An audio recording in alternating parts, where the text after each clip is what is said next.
안녕하세요. 반갑습니다. 주정글 이정렬입니다. 자, 오늘 5월 2일입니다. 대한전선 정리를 좀 해드릴 수 있도록 할게요. 일단 실적 발표가 4월 29일에 나왔습니다. 일단은 실적도 좀 개인적으로 분석한 개인적인 생각들을 말씀을 드리도록 할 텐데 구독과 좋아요 부탁드리도록 하고 설명을 드리도록 하겠습니다. 자, 일단 전반적인 배경에 대한 부분들 말씀을 드릴게요. 지난 4분기, 1분기 17억 단기순이익은 마이너스가 났습니다. 그리고 3분기, 4분기, 2분기, 3분기, 그리고 4분기에는 실적이 좀 잘 나왔었어요. 이전에 됐던 매출들이 좀 반영이 된 것들도 있었죠. 1분기, 4분기를 약간 비수기로 보고 있는 것들이 있는데, 제가 이전에 말씀드렸던 거는 이건 별도 매출인데, 영업이익 150억 원에서 200억 원, 적어도 이제 150억 원 정도만 나와주면 좋겠다, 이렇게 말씀을 좀 드리기도 했었습니다. 굴이 가격 상승을 한 것들도 있고 수출을 하고 환율도 올라갔던 부분들도 분명히 있었기 때문에 이런 것들이 그래도 재고에 대한 영업이익 증가세, 영업이익이 좀 이전보다 좀 개선되는 모습들을 한번 기대를 해봐도 되지 않을까. 근데 약간 거기에 대한 좀 너무 좀 과한 기대였을까요? 그러니까 그 실적들은 좀 달성을 하지 못했었는데 그래도 좀 나쁘진 않다라고 평가를 할 수 있는 그런 실적인 것 같아요. 일단 수주 금액들을 보면은 아직 이게 3월 22일에 공시가 나왔던 수주 자료들입니다. 수주 잔고가 아직까지 1조를 계속 유지를 하면서 수주를 계속 유지를 하고 있어요. 계속 수주를 받고 있다라고 확인할 수 있는 상태인데, 물론 이런 것들은 반기 보고서가 또 나오면은 수주 잔고가 또 어떻게 되느냐라는 것들을 보면서 감안을 할 수가 있는데, 이번에 3분기, 4분기, 1분기까지도 수주 잔고를 이렇게 유지를 하고 있었기 때문에 3분기, 4분기까지도 수주 잔고를 1조를 유지를 하면서 계속 납품을 하고 있었기 때문에 영업이익률에 대한 기대감들은 가지고 있었던 상황들입니다. 뭐 때문에 이전 3분기, 4분기 영업이익을 유지를 못했는지는 모르겠지만 일단은 실적을 한번 체크를 먼저 해볼게요. 자, 여기 이거부터 보겠습니다. 이건 전분기 대비이고 이거는 전년 동기 대비예요. 그러니까 작년 1분기 대비해서 별도죠. 작년 1분기 대비해서 올해 1분기 실적이 어땠느냐. 17억에서 52억 원, 그리고 단기순이익이 마이너스에서 61억 원으로 증가가 됐습니다. 30억 원, 단기순이익이 70억 원이었는데 70억 원에서 이 61억 원으로 흑자 전환이 됐다. 근데 전분기 4분기 대비해서 직전 4분기 대비해서 영업이익률이 200억에서 52억으로 줄었고 단기순이익도 179억에서 61억으로 줄었다. 이게 영업이익이 74%가 줄어들었고 4분기 대비해서 직전 4분기 대비해서 1분기 줄어든 게 영업이익이 74% 그리고 단기순이익이 68%가 줄었다. 이것만 보면은 실적이 좀 줄었네, 안 좋네 라고 할 수 있겠지만 일단은 작년 1분기 대비해서 1분기 4분기가 일단은 뭐 전통적인 좀 비수기였다 라고 감안을 한다라고 하면은 그래도 수주가 있었으니까 이렇게 실적이 흑자 전환이 가능했었다 라고 할 수 있는 상황들이지만 아쉬움은 감출 수는 없겠죠. 아쉬운 부분들은 약간 있을 수밖에 없습니다. 영업이익에 대한 부분들을 좀 보면 여기서 뭐 따로 왜 이런 실적들이 발표가 됐는지 이런 것들에 대한 내용들은 없는 상황들이에요. 일단 확정 공시가 나올 때 이게 별도 실적인데 연결 실적이 어떻게 될지 이런 것들도 체크를 좀 해볼 필요는 있을 것 같은데, 일단은 영업이익이 전기 대비해서 74%가 줄어난 대신에 작년 비해 가지고 190%, 200% 정도가 증가가 됐다라고 하는 것들은 굉장히 고무적인 내용들이긴 합니다. 일단은 스타트는 좋다. 1분기 실적이 적자가 나고 있었던 상황들보다 적자보다 이번에 흑자가 난 것들이 상당히 좀 중요하겠죠. 그렇기 때문에 이 영업이익률에 대한 변화가 좀 있을 수는 있겠지만은 단기순이익이 직전 4분기에는 그 별도 기준으로 단기순이익이 197억 원이 나왔었습니다. 근데 단기순이익이 198억 원, 지배주주 순이익도 조금 증가세를 보이긴 했는데 별로 그렇게 큰 차이는 나진 않을 것 같아요. 한 63억 원, 64억 원 이렇게 측정을 할 수 있을 것 같고, 별도 기준에서 이 영업이익도 202억 원, 202억 원 정도, 204억 원 정도 영업이익이 조금 빠질 수도 있겠다. 뭐 이건 추측일 뿐이니까. 일단은 전반적으로 봤을 때 작년 4분기 대비해 가지고는 영업이익이 좀 빠졌지만 1분기 대비해서는 스타트는 좋다. 그리고 2분기도 스타트 좋다. 2분기도 긍정적으로 기대를 할 만할 것 같다.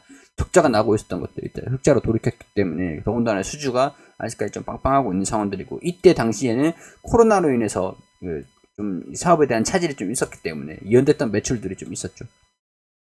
더군다나 이 연간 기준으로 봤을 때도 단기 순이익이 계속 적자가 나오고 있었던 게 계속 흑자로, 연간으로 봤을 때 흑자로 돌이키고 있는 상황들인데, 2021년도 1분기에 적자가 나고 2분기에 적자가 났었잖아요. 근데 그래도 395억 원이 나왔는데 50억 원이 나오고 조금씩 증가되는 3분기까지 증가되는 실적들을 발표를 해준다고 한다면 충분히 이 200억 원 그리고 이 별도 연결 395억 원 이 연간 실적을 증가시킬 수도 있다. 영업이익이 이번 연도 증가세가 거의 뭐 확실시 되고 있다. 적자만 놔주지 않는다고 한다면 이게 뭐 50억 원 되어 있고, 뭐 60억 원, 70억 원, 뭐 80억 원, 90억 원, 100억 원 이런 식으로 200억 원 이런 식으로 증가가 된다라고 하면, 추세만 이어간다라고 한다면 아무래도 이번 연도에도 한 341억 원 별도 기준 해가지고, 별도랑 연결이랑 틀려요. 이런 실적을 한 500억 원까지도 나올 수도 있지 않겠나, 그런 생각들이 좀 조심스럽지만 좀 들기도 합니다. 자, 실적에 대한 부분들 좀 보면 어떤 내용들이 나왔냐, 왜 일단 영업이익이 4분기 대비해서 좀 빠졌는지 그런 부분들이 나오진 않았어요. 구리 가격도 상승을 했고 환율에 대한 부분들도 좀 있었는데, 해치가 잘못된 건지 여러가지 투자를 한 것들인지 아니면 부채를 상환을 했는지, 완전히 연결 실적이 나와주고 이 재무제표가 확실하게 다 나와주고 부채 총계 유상증자로 갚은 것들이 좀 있었죠. 이게 부채를 상환하는데 사용이 됐는지 이런 것들을 좀 볼 필요가 있을 것 같습니다. 이 납득될 만한 정도에 나오면 부채를 상환한다고 자금을 좀 사용을 해서 별도 기준으로 해가지고 52억 원, 단기 순이익이 61억 원이 됐다. 그럼 상환된 자금을 제외하면 포함을 해서 영업이익을 보면 되는 것들이거든요. 그러면은 상환이 많이 됐는데 유상증자를 한 것들보다 더 많이 상환이 됐다라고 하면 그럼 돈 벌어가지고 갚았겠구나. 그럼 재무가 정상적으로 진행이 되고 있다는 것들이 확인이 되기 때문에 확정치를 확인하는 것도 중요할 것 같아요. 일단 1분기 잠정, 확정이 아니라 잠정 공시를 발표를 했고, 전년 대비 매출과 영업이익이 큰 폭으로 상승했고 순이익의 흑자 전환이 성공을 했다. 뭐 이렇게 확인할 수 있고, 연 매출 구조가 상박 하후 경영을 갖는 점을 감안하면 갈망할 만한 성과라는 게 대한전선의 설명이다. 5년 만에 흑자로 돌아서서 눈길을 끌었다. 구리 가격 상승과 지속적인 수주 확대가 견인을 했다. 수주는 아직까지도 좀 계속 남아있는 상황들이잖아요. 구리 가격의 기준 런던의 금속거래소 전기돈 가격이 지난해 1분기 톤당 8,478달러, 올해 같은 기간 9,984달러로 18%가량 상승한 것들. 상승한 것 치고는 영업이익률이 좀 아쉽죠. 높은 수주 잔고를 기반으로 지속적으로 매출을 실현한 적도 주요했다. 수주가 계속 빵빵했기 때문에 가능했다. 지금 역대 최고 수준을 계속 이어가고 있는 상황들이고, 기수주 물량의 매출 촉진과 신규 수주 확대를 통해서 실적 개선을 지속해 나갈 것이다. 대신에 수주마다 영업이익이 다 똑같지는 않습니다. 영업이익률. 그러니까 1,000원에 팔아서 500원에 남기냐. 영업이익률에 대한 부분들은 수주에 따른, 그리고 가격에 따른, 이 전기돈 가격에 따라서 좀 영업이익률이 틀려질 수가 있어요. 그러니까 1,000원에 팔아가지고 뭐 500원은 남기냐, 300원은 남기냐, 이런 것들은 뭐 200원은 남기냐, 이런 것들은 수주 프로젝트마다 다 틀리기 때문에 이런 것들을 우리가 세세하게 전부 다 볼 수는, 예측을 하기는 좀 어렵습니다. 재무구조는 지난해 연말부터 추진한 유상증자 감자가 마무리됨에 따라 더욱 개선될 것으로 전망이 된다. 하반기가 더 개선될 것으로 전망이 된다. 자본 잠식도 완전히 해소가 되고 2천억 원에 대한 차입금 상환으로 지난해 말 기준 250% 수준이었던 부채 비율도 10% 이하, 100% 이하로 떨어질 것으로 예상이 된다. 이게 얼마나 상환이 됐는지 이게 또 중요할 것 같은데, 이걸 좀 봐야 될 것 같아요. 확정 공시가 좀 나와주면. 재무구조가 안정화가 됨에 따라서 경쟁력 강화를 통한 투자 확대를 통해서 실질적으로 실적 개선을 해나갈 예정이다. 미국, 유럽 등에서 신재생, 노후 전례만 고체 수요가 확대되는 만큼 수주 확대에 총력을 다할 것이다. 수주에 대한 부분들은 자신이 있다라고 얘기를 하는 것들인 것 같습니다. 자, 일단은 200%가 증가가 된 실적들로 주목을 받으면서 주가가 좀 올라간 것들도 좀 있어요. 대한전선이 연말부터 추진한 유상증자 감자 이런 것들도 지금 진행 중이다라고 똑같은 내용들인데, 뭐 일단 그렇게 보시면 될 것 같습니다. 자, 이래서 실적 발표가 나온 직후에 주가가 좀 상승하는 모습들 보여주면서 외국인들 기관, 특히 이제 외국인들이 순매수를 확대를 좀 시키는 모습들, 실적에 대한 기대감들이 계속 반영이 되면서 주가가 하락하지 않고 버텨줬던 것들도 좀 있습니다. 21선은 살짝 출렁거리면서 이탈하는 모습들을 보여주긴 했지만 다시 회복을 하면서 주가가 좀 올라가고 있는 모습들을 보여주고 있기 때문에 이 21선을 유지를 하면서 살짝 최근에 주가가 출렁거리는 거는 제외하고 이런 식으로 좀 잡아가면 될 것 같아요. 주가가 이 위에 위치해 있잖아요.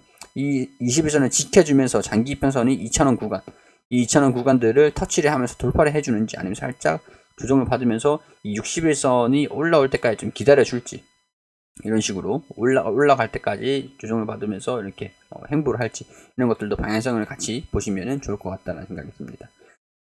자, 일단 제가 기대를 했던 실적에는 좀 못 미쳤어요. 그렇지만 시장 컨센서스에는 부합을 했다라고 할 수가 있을 것 같고, 컨센서스가 그렇게 이전에는 있었는데 지금 없어졌지만 일단은 실적이 스타트는 양호하다, 스타트는 좋다, 적자가 아니라 흑자기 때문에 스타트는 좋다. 2분기, 3분기, 4분기 실적이 잘 나온다고 하면은 연간 최고 영업이익은 넘어설 수도 있겠다. 이렇게 긍정적으로 기대는 해볼 수 있을 것 같다.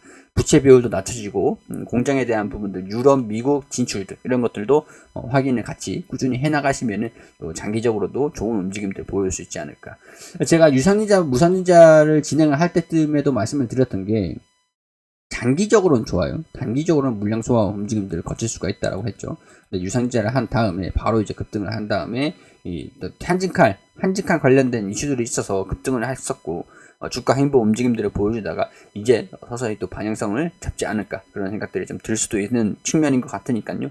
주가 움직임들 방향성이 어디로 결정이 되는지 확인을 해보면서 계속 추적을 해 나가도록 하겠습니다. 자, 개인적인 생각들을 말씀을 드린 것들이니까 투자 판단은 여러분들이 해주시기를 당부드리고요. 구독과 좋아요 부탁드리도록 하겠습니다.